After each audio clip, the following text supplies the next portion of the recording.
The chamber was massive. It stretched higher than 10 buildings stacked together. The walls glowed with soft blue light. 12 platforms floated in a circle, each one holding a different alien species. These were the leaders of the Galactic Council. They had ruled the galaxy for thousands of years. Ambassador Sarah Chen stood in the center. She was human. Her species had joined the galaxy only 300 cycles ago. That was a short time for the Council.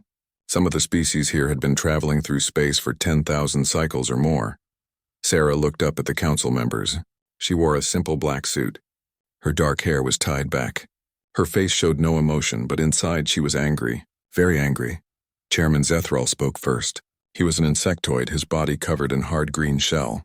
His 4 eyes looked down at Sarah. When he spoke, his voice clicked and buzzed. A translator device made his words clear. "We have reviewed humanity's proposals," Zethral said. "Your military tactics are disturbing. You speak of guerrilla warfare. You speak of cyber attacks. You speak of biological weapons. You speak of something you call total war." Sarah kept her voice calm. "The Krevtar are destroying your worlds. They do not fight with honor. They kill civilians. They burn entire planets. We can stop them." Another council member spoke. This was Ambassador Yulvex from the Shirani people. They looked like tall, thin birds with silver feathers. "You misunderstand our way of war, human. We fight with rules. We protect civilians. We declare our battles in advance. We give our enemies time to prepare. This is how civilized species conduct warfare." "The Krevtar don't care about your rules," Sarah said. Her voice was harder now.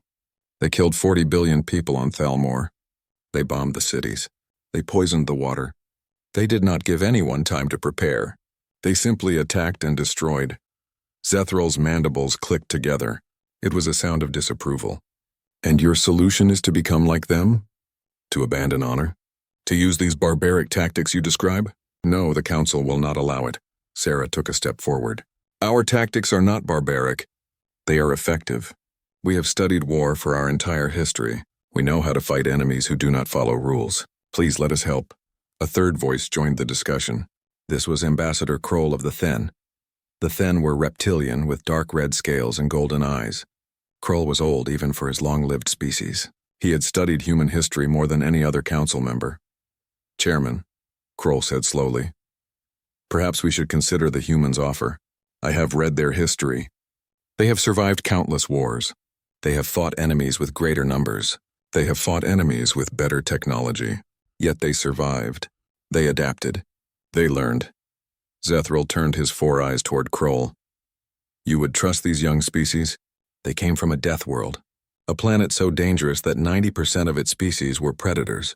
They learned war by fighting each other. They are barbaric by nature." "Yes," Kroll said. "They are from a death world. Yes, they fought many wars among themselves, but they also made peace. They united their entire planet. They created laws. They built a civilization, and they did all of this while surviving on a world that tried to kill them every day." Zethral waved one of his clawed hands. "It does not matter. We are putting this to a vote. All in favor of allowing humanity to join our military efforts, raise your hand." Only one hand rose. It was Kroll's. "All in favor of banning humanity from any military action," Zethral continued. 11 hands rose into the air. Sarah felt her heart sink. She had expected this, but it still hurt. "This is a mistake," she said. Zethral looked down at her. "The vote is decided. Humanity is hereby banned from all military operations. Your defensive fleets are revoked. Your species will remain in your home system. You will not leave. You will not fight. You will not interfere with Council military operations. If you do this," Sarah said, "you will lose. The Krevtar will not stop. They will destroy everything." Yulvex laughed. It sounded like wind chimes. "Child, we have been fighting wars since before your species discovered fire. We will prevail. We always do." Sarah looked around at all 12 council members. She made eye contact with each one. "You are making a mistake. We have survived worse than the Krevtar. We know how to win wars that cannot be won, but you will not listen." "The council has spoken," Zethral said. "You are dismissed." Sarah turned and walked toward the exit. Behind her, she heard laughter. Some of the council members were laughing at her warning. They thought it was funny. They thought humans were just scared children making empty threats. As the door closed, Sarah heard Zethral's voice one more time. "Barbaric primitives. They understand nothing of civilized warfare. 3 days later, Sarah stood in the command center of Earth's orbital defense platform. Admiral Marcus Webb stood beside her. Webb was a large man with gray hair and tired eyes. He had commanded fleets for 30 years. They refused, Sarah said. It was not a question. Yes, and now we are caged. All our ships must stay in the Sol system. We cannot leave. We cannot help. Webb's hands were clenched into fists. A display screen showed the galaxy. Red markers indicated Krevtar positions. There were so many red markers. They were spreading like a disease. They are winning, Sarah said quietly. The Council loses ground every day. Webb nodded. The Council fights with honor. They announce their attacks. They give warnings. They avoid civilian targets. The Krevtar do none of these things, so the Krevtar win. Sarah watched as another Council world fell. The red markers grew. How long until they reach human space? At their current speed? 2 years, maybe less. And the Council expects us to sit here and wait? Yes, that is what the ban means. We wait, we watch. We do nothing. Webb's voice was bitter. Sarah was silent for a long moment. Then she turned to Webb. What if we do not wait? Webb looked at her. His eyes were sharp. That would be breaking the ban. That would make us criminals in the eyes of the Council. Yes, Sarah said, but we would be alive. And the Council would be alive too, even if they do not realize it yet. Webb smiled. It was not a happy smile. It was the smile of a soldier who had made a hard decision. I will need to speak with my officers. Do that, Sarah said. But do it quickly. The galaxy is dying. 6 months passed. The Krevtar continued their advance. They destroyed 40% of Council space. Billions died. The Council species fought bravely, but they fought by their rules. The Krevtar had no rules. Then came the day that changed everything. A pirate group attacked a human colony ship outside the Sol system. The ship was carrying 2,300 civilians, families, children, scientists heading to a new research station. The pirates were not Krevtar. They were opportunists taking advantage of the chaos in the galaxy. They destroyed the colony ship. They took everything valuable. They left no survivors.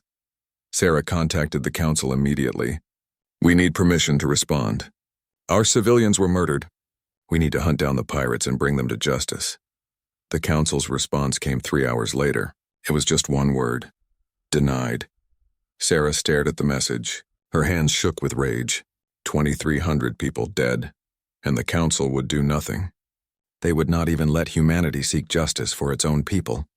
She made one more call to the Council. This time all 12 members were present on the display screen. You have caged the only species that knows how to fight a real war, Sarah said. Her voice was ice. You sit in your chambers and talk about honor while your people die. You refuse help from the one species that can save you. You are not civilized. You are fools, Zethrel's 4 eyes glared at her. How dare you speak to us this way? We are the Galactic Council. We have maintained peace for 10,000 cycles.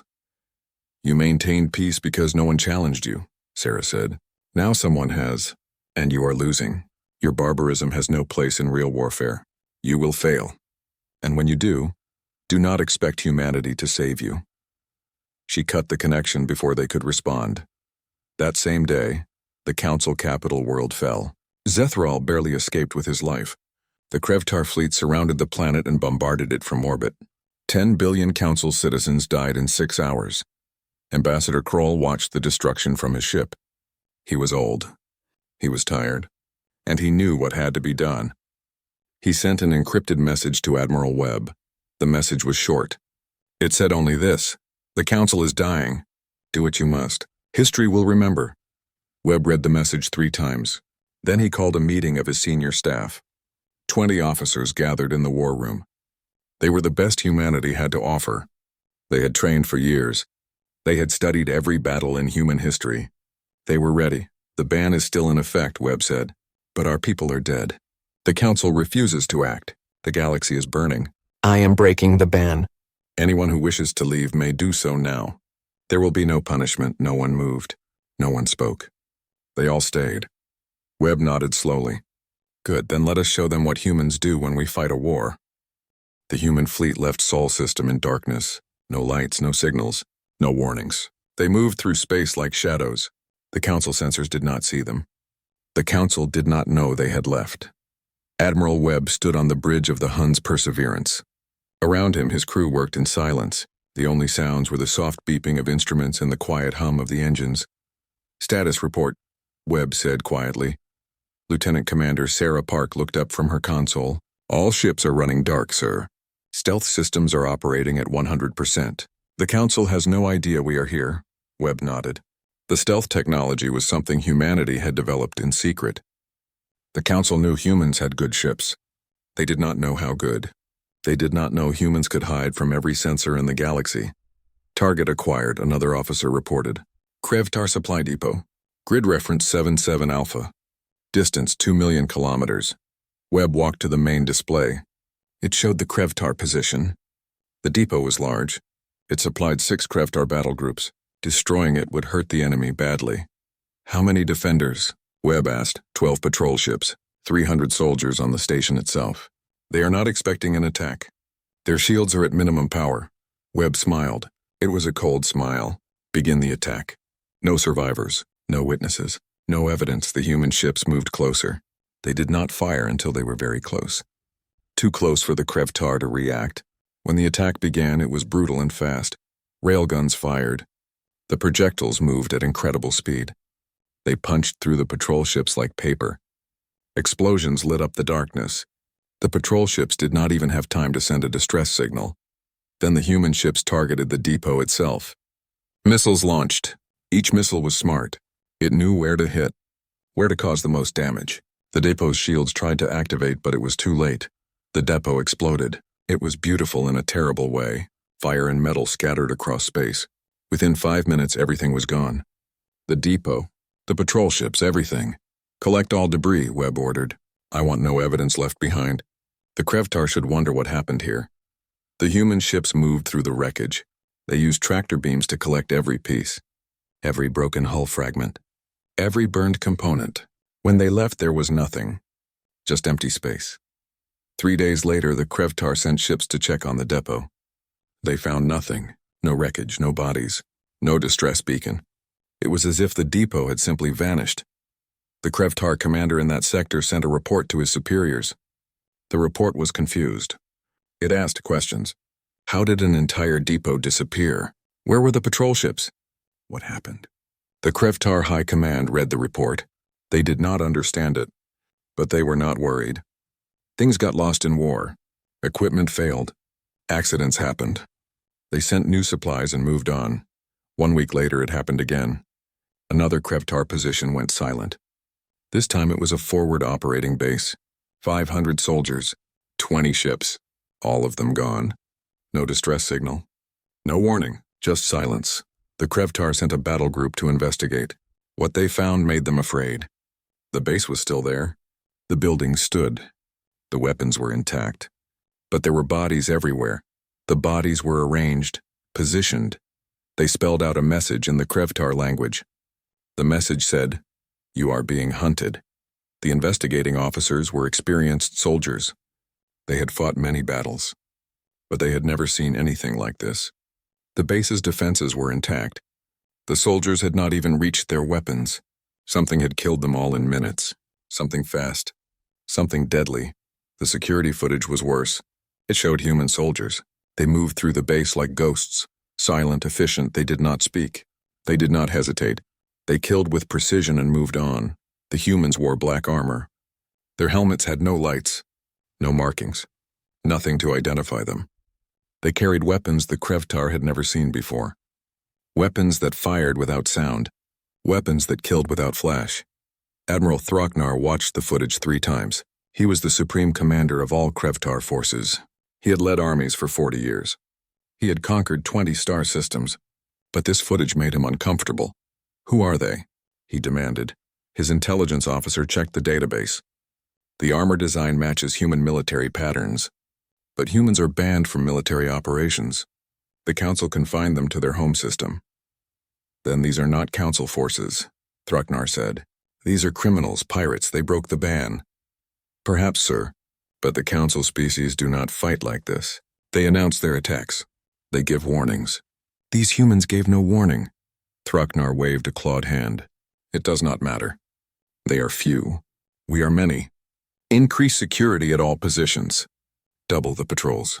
If these humans want to fight, we will give them one. But the attacks continued. Every few days, another Krevtar position went silent. Sometimes it was a small outpost. Sometimes it was a major base. The pattern was random. The humans struck without warning. They left no survivors. The Krevtar soldiers began to fear the darkness. They feared the silence. They feared the moment when the lights would go out and the humans would come. The council noticed too. They intercepted Krevtar communications. The messages were panicked, frightened. The Krevtar were talking about ghosts, about demons, about something hunting them. Chairman Zethral called an emergency session. The 12 council members gathered once more. "We have a problem," Zethral said. "Someone is attacking the Krevtar. Someone is using tactics we do not recognize. Someone is terrorizing them." Ambassador Yulvex nodded. "We have analyzed the attacks. The pattern is clear. This is not conventional warfare. This is something else. Something brutal. Could it be the humans?" another council member asked. "Impossible," Zethral said. "They are banned. They are confined to their system. Our sensors would detect if they left." Ambassador Kroll spoke quietly. "Unless they found a way to hide from our sensors." The chamber went silent. All eyes turned to Kroll. "What are you saying?" Zethral demanded. "I am saying we should check," Kroll replied. "We should send ships to the Sol system. We should verify the humans are still there." The council sent 3 patrol ships to human space. When they arrived, they found the Sol system exactly as expected. Human ships patrolled the area. Human stations orbited the planets. Everything looked normal. But what the council did not know was that half the human fleet was gone. The humans had left behind enough ships to look normal, to look like they were obeying the ban. Meanwhile, their main battle fleet was deep in Krevtar territory. The patrol ships reported back. "Everything is fine. The humans are confined as ordered." The council was satisfied. Then a council cruiser encountered something strange. They were patrolling a contested zone, an area where Krevtar and council forces often clashed. They detected a drifting ship. The ship was Krevtar, a heavy cruiser. It was intact. The engines worked. The weapons were loaded. But there was no response to hails. No life signs. The council sent a boarding team. What they found inside made them sick. The entire crew was dead. Over 800 Krevtar soldiers, all of them killed in combat. But there was no damage to the ship. No hull breaches. No explosion marks. The humans had boarded the ship. They had fought through every corridor, every room, every deck. They had killed everyone and then left. They took nothing. They just killed and left. The security footage was reviewed. It showed human soldiers in powered armor. They moved with terrifying speed. Their weapons cut through Krevtar defenses like they were nothing. The Krevtar soldiers fought hard. They fought bravely, but they never had a chance. The council officer who led the investigation sent an urgent report. The report was simple and terrifying. It said, "The humans are here. They broke the ban. They are hunting the Krevtar, and we cannot stop them." Zethral read the report with shaking hands. He called another emergency session. This time his voice was not confident. This time he was afraid. "The humans have broken the ban," he announced. "They are operating in our space without permission. They are engaging in military operations. They must be stopped." "Stopped?" Kroll laughed. It was a bitter sound. "How? We cannot even see their ships. We did not know they had left their system. They are attacking our enemies. They are doing what we could not do, and you want to stop them?" "They are criminals," Zethral shouted. "They broke our laws." "They are saving us," Kroll replied, "whether we like it or not." Before Zethral could respond, the communication system activated. A human face appeared on the main screen. It was Ambassador Sarah Chen. She looked directly at Zethral. Her eyes were cold. "You had your chance to do this the right way. You refused, so now we do it our way. The Krevtar are being eliminated. Their positions are falling. Their soldiers are dying. This is what happens when you cage the only species that knows how to fight a real war. You cannot do this," Zethral protested. "We will declare you enemy combatants." Sarah smiled. It was not a kind smile. "Do what you want. We will continue our mission. Stay out of our way." The screen went dark. The council chamber was silent. Then Zethral spoke. His voice shook with rage. "Arrest Ambassador Kroll. He conspired with the humans. He betrayed the council." Security officers moved toward Kroll. The old reptilian did not resist. As they led him away, he turned back to look at the council. "You fools. You had a chance to control this. Now you will just have to watch." Meanwhile, in deep space, Admiral Webb reviewed the tactical display. The Krevtar were reacting to the attacks. They were pulling back, consolidating their forces. "Getting defensive. Good," Webb said. "They are scared. Fear makes them predictable, and predictable enemies are easy to kill." He turned to his officers. "Prepare for Operation Trojan Shield. It is time to show the Krevtar what total war really means." Operation Trojan Shield began at midnight, Galactic Standard Time. 30 human battle groups launched synchronized attacks across Krevtar territory. The attacks were not random. They were carefully planned. Every target had been studied. Every weakness had been found. Admiral Webb watched from the Perseverance. The tactical display showed all 30 attacks happening at once. Green markers showed human forces. Red markers showed Krevtar positions. The red markers were disappearing fast. The Krevtar had never experienced anything like this. In the past, the Council would announce attacks days in advance. They would give warnings. They would allow evacuation. The humans did none of these things. At Krevtar position Delta 7, the attack came from above. Human ships appeared from nowhere. They had been hiding in the radiation shadow of a nearby star. The Krevtar sensors never detected them until it was too late. Kinetic rounds fell from orbit. They were simple weapons, just large pieces of metal moving at incredible speed. But when they hit, they destroyed everything. The Krevtar base was wiped out in seconds. No shields could stop them. No defenses could intercept them. At position Echo 3, the humans used something different. They hacked into the Krevtar computer systems. The Krevtar watched in horror as their own weapons turned against them. Defense turrets fired at their own ships. Missiles launched at their own troops. The base destroyed itself. At position Gamma 9, the humans used biological weapons, not lethal ones. The humans knew that killing with disease would be too slow. Instead, they used something that made the Krevtar sick. Very sick. The soldiers could not fight. They could not move. They could only lie down and wait for capture. The psychological operations were worse. At several positions, humans broadcast images into Krevtar communication networks. Images of destroyed bases. Images of dead soldiers. Images of Krevtar commanders surrendering. The message was clear. Resistance is futile. The Krevtar supply lines collapsed. Human ships appeared at key junctions. They destroyed supply convoys. They mined trade routes. They cut off entire fleets from resupply. Within days, Krevtar soldiers were running out of food, out of ammunition, out of fuel. Admiral Throcknar watched his empire crumble. He sat in his command ship staring at reports. Every report told the same story: defeat, destruction, death. "How many positions have we lost?" he asked. His aide checked the latest reports. 37, sir. All destroyed or captured in the last 48 hours. Throcknar felt cold. He had commanded armies for decades. He had conquered worlds. He had never lost a battle. Now he was losing the war. "Who are these humans?" he whispered. "What kind of species fights like this?" His intelligence officer stepped forward. "I have studied their history, sir. They come from a death world. They evolved fighting predators. They fought each other for thousands of years. They have more words for war than any other species. They have studied violence for their entire existence. Can we defeat them?" The officer was silent for a long moment. Then he said, "No, sir. I do not think we can." Throcknar stood up. He was old. He was tired, but he was still a warrior. "Then we will make them pay for their victory. Send a message to the human admiral. Tell him I want to meet. Tell him we will discuss terms." The message reached Webb an hour later. He read it 3 times. Then he called his senior officers. "Throcknar wants to meet," Webb said. "He says he wants to discuss surrender terms." "It is a trap," Lieutenant Commander Park said immediately. "He wants to kill you," Webb nodded. "Yes, probably, but we should still go." "Sir?" Park looked confused.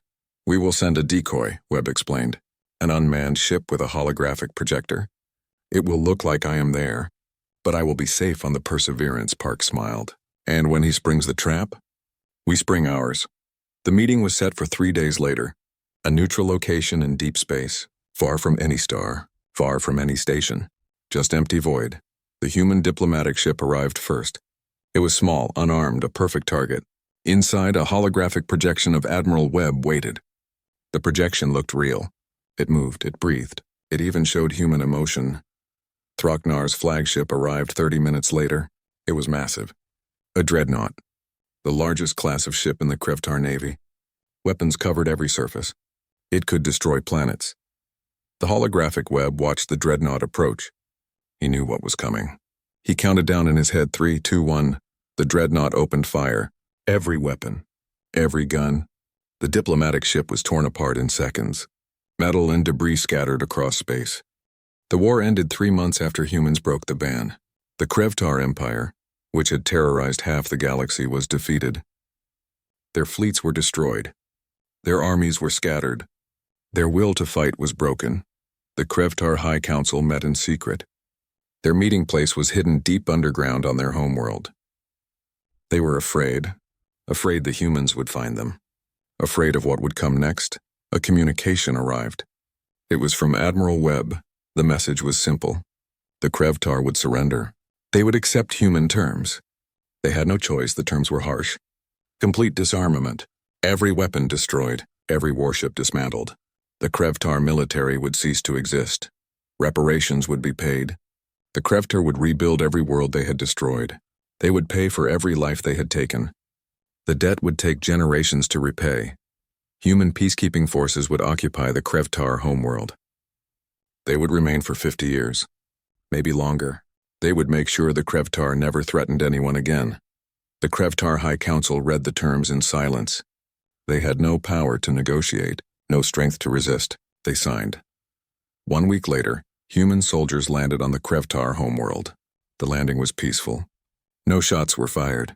The Krevtar watched from their homes as human dropships descended from the sky. The humans established bases quickly.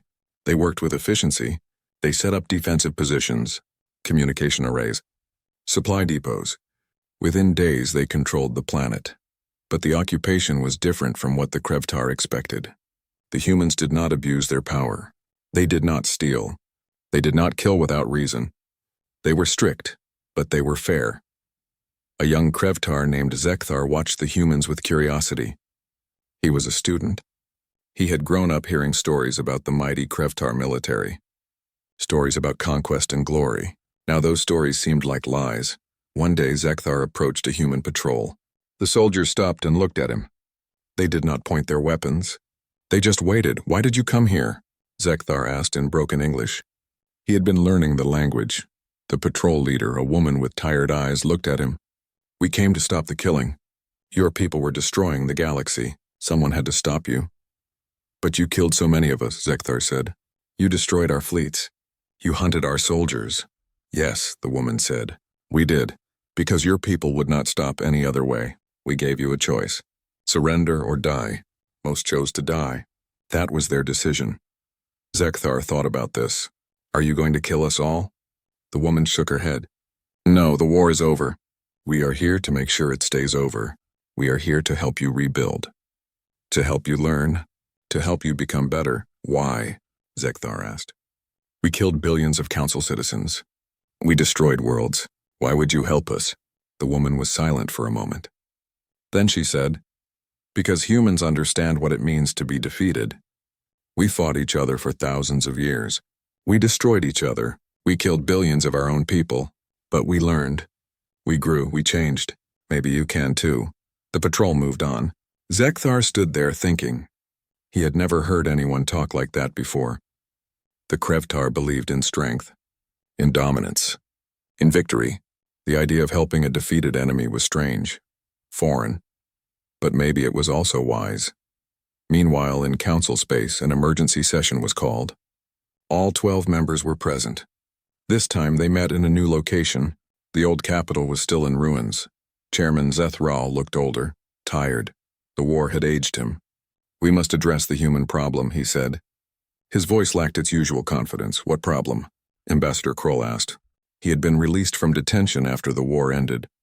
No one had apologized, but everyone knew imprisoning him had been a mistake. "They broke the ban," Zethral said. "They violated our laws. They engaged in unauthorized military action. They must be punished." Kroll laughed. It was a bitter sound. Punished? For saving us? For doing what we could not do? Are you insane? They used barbaric tactics. Another council member protested. They showed no mercy. They did not follow the rules of civilized warfare. The Krevtar did not follow rules either, Kroll pointed out. But you did nothing. You watched as they destroyed our worlds. You watched as billions died. The humans stopped them. That is all that matters, Ambassador Yulvik spoke up. But what happens next time? What if humans decide they do not like our policies? What if they use their military against us? We have seen what they can do. We should fear them. Yes, Kroll said. We should fear them. Just like we should respect them. They are powerful. They are dangerous. But they are also our allies. They saved us. Now we have a choice. We can make them our enemies by punishing them. Or we can make them our friends by accepting what they did. The chamber was silent. Every council member thought about Kroll's words. They thought about the alternative. Fighting humans, trying to control them. They remembered how easily humans had defeated the Krevtar. We need to vote, Zethral said finally. All in favor of maintaining the ban on human military operations. 5 hands rose. It was not enough. All in favor of lifting the ban and granting humans full military rights within the council. 7 hands rose. The ban was lifted.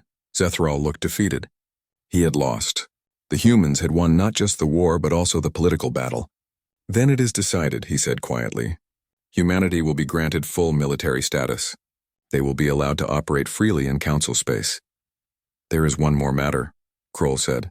We should offer Admiral Webb a position, Council Military Coordinator. He would oversee defensive operations, train our forces, help us prepare for future threats. This was too much for Zethral. You want to put a human in charge of our military? You want to give them that much power? I want to learn from them, Kroll said simply. We lost this war in every way that mattered. We failed to stop the Krevtar. We failed to protect our people. We failed to adapt. The humans succeeded where we failed. We should learn from them, or we will fail again when the next threat arrives. Another vote was called. This time, 8 members voted yes.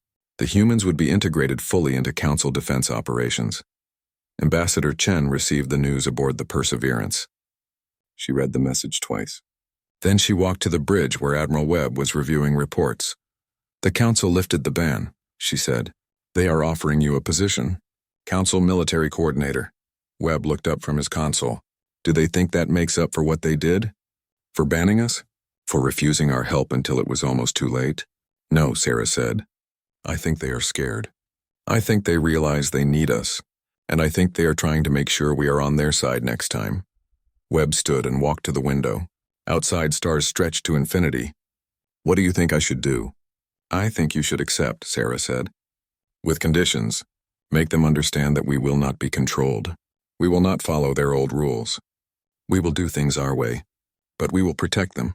We will help them, because that is what we do. Webb nodded slowly. Conditions, yes, I like that. He turned back to Sarah. Draft a response. Make it clear that humans will have autonomy. We will accept their position, but we will operate according to our own doctrine. They wanted civilized warfare. We showed them real warfare. Now they have to accept that. 3 days later, Webb sent his response to the council. He accepted the position, but he included a long list of conditions. The council read the list. They argued. They debated. In the end, they accepted every condition. The humans had won completely. They had won the war.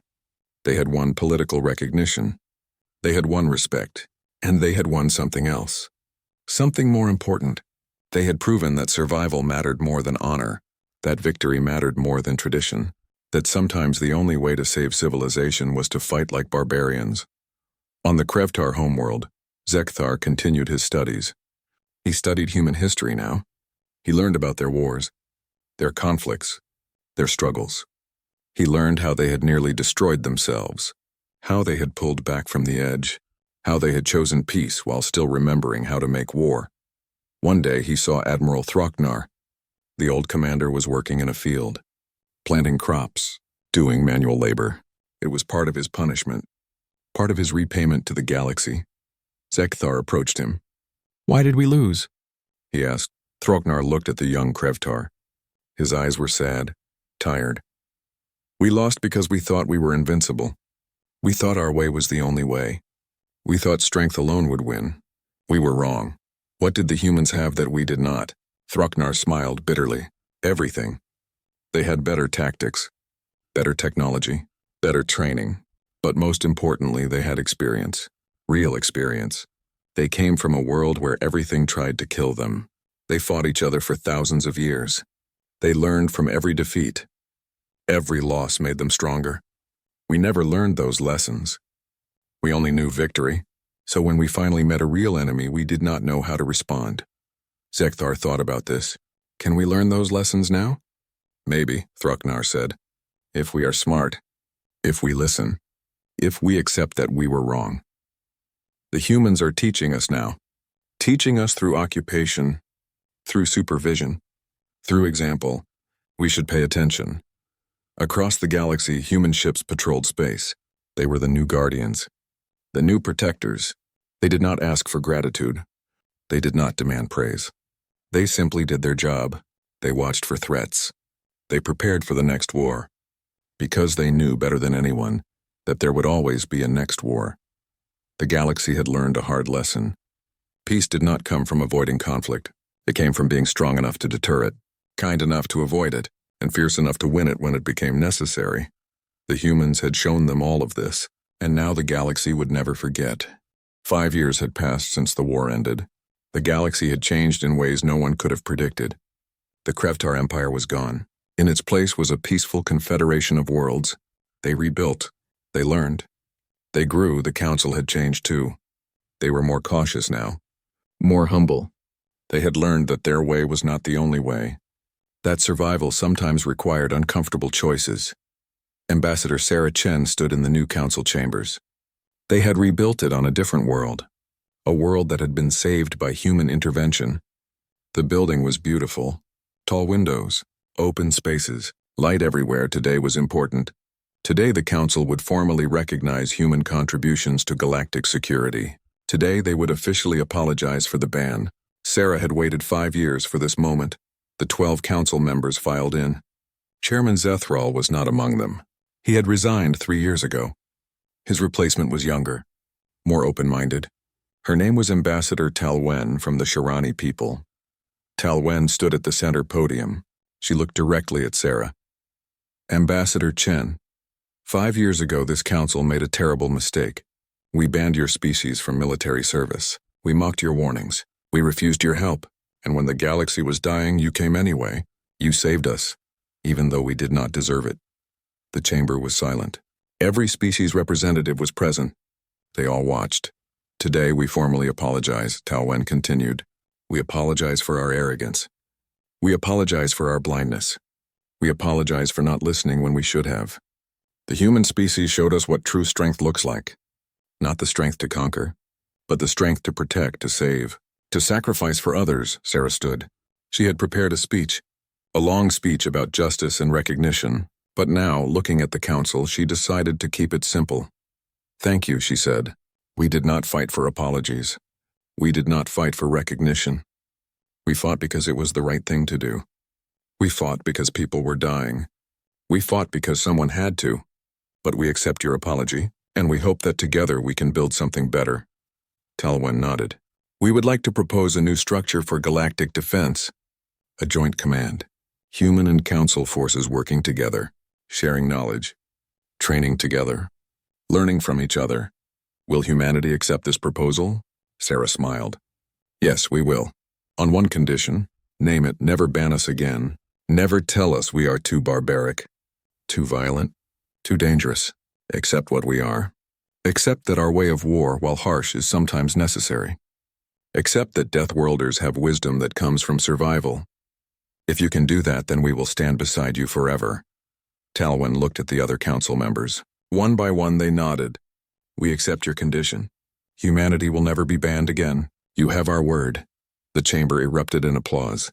It was genuine, warm. The galaxy had learned its lesson. After the ceremony, Sarah walked to a viewing platform. She looked out at the city below. Ships flew between buildings. People of different species walked together. Worked together. The galaxy was healing. Ambassador Kroll joined her. The old reptilian moved slowly now. Age was catching up to him, but his eyes were still sharp. "You did well in there," he said. "I said what needed to be said," Sarah replied. "Nothing more," Kroll chuckled. "You know I told them this would happen. I told them humans were special. I told them to listen to your warnings. They thought I was crazy, an old fool who had lost his mind." "You were the only one who understood," Sarah said. "Why, what made you different?" Kroll was silent for a moment. Then he said, "I studied your history." "Really studied it?" "I read about your wars, your conflicts, your struggles. I read about how you nearly destroyed yourselves with nuclear weapons, how you fought over resources, religion, ideology, how you committed terrible atrocities against each other." He paused. "But I also read about how you stopped, how you pulled back from destruction, how you built the United Nations, how you reached the stars together, how you learned to cooperate despite your differences. That told me everything I needed to know about humans." "What did it tell you?" Sarah asked.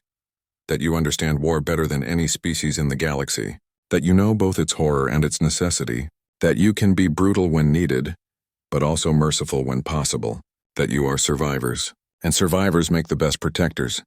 Sarah looked at the old ambassador. "You risked everything to help us. You were arrested, detained, branded a traitor. Why? Because I knew the council would not survive without you. Because I knew that sometimes you have to break the rules to do what is right. Your species taught me that." They stood together watching the city. After a while, Kroll spoke again. "What will you do now? The war is over. The apologies have been given. What comes next for humanity?" Sarah smiled. "We will do what we have always done. We will survive. We will adapt. We will protect those who need protecting. And we will prepare for the next threat, because there is always a next threat." "Always," Kroll agreed. On Earth, Admiral Webb stood in a museum, the Museum of Galactic War. It had been built to remember the conflict with the Krevtar, to remember those who had died, to remember the lessons learned. Webb walked through the exhibit slowly. He saw recordings of battles, pictures of soldiers, names of ships that were lost. Each one told a story. Each one represented sacrifice. At the end of the museum was a large display. It showed the message that Ambassador Chen had sent to the council after breaking the ban. The message that had changed everything. A young cadet approached Webb. She wore the uniform of the new Joint Defense Force, human and council, insignias side by side on her shoulder. "Admiral," she said respectfully, "I am sorry to interrupt. I just wanted to say thank you. My grandmother was on one of the council worlds that was saved. She would have died if not for the human intervention." Webb looked at her. She was not human. She was Shirani. Silver feathers, bright eyes, young, full of hope. "What is your name, Cadet?" Webb asked. "Cadet Yalira, sir. I graduated from the Joint Academy last month. I have been assigned to the Hun's Perseverance," Webb smiled. The Perseverance, his old ship. Now it was a training vessel, teaching the next generation how to fight, how to protect, how to survive. "You will do well there," Webb said. "Learn everything they teach you. The human instructors will be hard on you. They will push you beyond what you think you can do. But they do it because they care, because they want you to survive the next war." "Do you think there will be another war, sir?" the cadet asked. Webb looked around the museum. "At the exhibits, at the memories, at the cost of peace." "Yes," he said quietly. "There will always be another war. The galaxy is too big, too diverse, too unpredictable. Conflicts will come. Threats will emerge. That is the nature of existence." He turned back to the cadet. "But now the galaxy is better prepared. Now we work together. We train together. We fight together.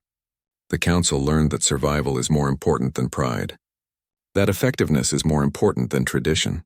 Those lessons were expensive. Many died to teach them. Do not let their sacrifice be wasted." The cadet straightened. "I will not, sir. I promise." After the cadet left, Webb stood alone in the museum. He thought about the war, about the decisions he had made, about breaking the ban, about hunting the Krevtar across the galaxy, about the lives lost and saved. He had no regrets. The ban had been wrong. The council had been wrong. Sometimes the right thing to do was to break the rules, to ignore the laws, to do what needed to be done. That was the human way. That was what made them different. They did not wait for permission. They did not ask for approval. When they saw people dying, they acted. When they saw injustice, they fought. When they saw evil, they destroyed it. On the Krevtar homeworld, Zekthar had become a teacher. He taught history at the rebuilt university. He specialized in military history, specifically the war that had ended his people's empire. His classroom was full. Young Krevtar students. They wanted to understand what had happened, why their ancestors had failed, how a single species had defeated their mighty military. The humans won because they understood something we did not, Zekthar explained. They understood that war is not about honor. It is not about glory. It is not about proving your strength. War is about survival, about protecting what matters, about winning at any cost. A student raised their hand. But teacher, we were stronger. We had more ships, more soldiers, more resources. How did they still win? Zekthar smiled. Strength alone does not win wars. The humans had experience. They had knowledge. They had tactics we never imagined. But most importantly, they had will. They decided they would win, and they accepted any sacrifice needed to make it happen. Another student spoke up. Are humans still here? On our world? Yes, Zekthar said. But fewer now. Most have left. We have proven we can be trusted. We have shown we will not threaten the galaxy again. The humans are teaching us now, not guarding us. That is progress, and should we hate them? A student asked. For defeating us? For occupying our world? Zekthar shook his head firmly. No, we should thank them. They could have destroyed us completely. They could have killed every one of us. Instead, they showed mercy. They helped us rebuild. They taught us better ways. They gave us a second chance. That is more than we deserved. The classroom was silent. The students thought about this. Their ancestors had been monsters. The humans had stopped them. And then instead of revenge, the humans had chosen redemption. That was the real lesson. That was what made humans different. They knew how to destroy, but they also knew when to build. Years continued to pass. The galaxy grew stronger. The Joint Defense Forces became the finest military in history. They combined council resources with human tactics. They learned from each other. They respected each other. When new threats emerged, they faced them together. Pirates, rogue AI, dimensional invaders. Each threat was met with overwhelming force. Each threat was neutralized quickly. The galaxy learned that peace was not weakness. That cooperation was not surrender. That sometimes the best defense was a terrifying offense. And they learned it all from the species they had once banned. The species they had mocked. The species from the death world called Earth. On a quiet evening, Sarah Chen and Marcus Webb met at a memorial. It was a simple monument, a stone wall with names carved into it. Names of humans who had died breaking the ban. Names of soldiers who had sacrificed everything. They stood in silence for a long time. Then Sarah spoke. Do you think they would be proud? Of what we built? Webb looked at the names. He knew many of them. Had served with them. Had led them into battle. Yes, he said. They died to save the galaxy. And they did. That is all they wanted, Sarah nodded. The council learned. The galaxy changed. And it all started because we refused to accept their ban. Because we decided that some rules are meant to be broken. Do you regret it? Webb asked. Breaking the ban? Starting a war? Sarah was quiet for a moment. Then she said no. We did what had to be done. We saved billions of lives. We stopped an evil empire. We changed the galaxy for the better. How could I regret that? Webb smiled. Good, because neither do I. The council laughed at us. They mocked our warnings. They thought we were barbaric primitives. Then they saw what humans do when we fight. They saw what Deathworlders are capable of. And they learned to respect us. Respect born from fear, Sarah said. Fear keeps you honest, Webb replied. And maybe next time they will listen to the warnings. They turned away from the memorial. Above them, stars filled the sky. Somewhere out there, human ships patrolled. Silent guardians watching, waiting, ready. The galaxy was safe. For now. But humans knew better than to assume it would stay that way. They prepared. They trained. They remembered. Because that was what survivors did. That was what Deathworlders did. The council had learned a hard truth. In a galaxy full of predators, you do not cage the apex. You point them at your enemies. You let them hunt. You let them protect. And you thank them when they save you. Because humanity had proven something important. They had proven that barbarism and civilization were not opposites, that you could be both fierce and kind, brutal and merciful, destructive and protective. You just had to know when to be which. And humans, survivors of countless wars and conflicts, understood that better than anyone.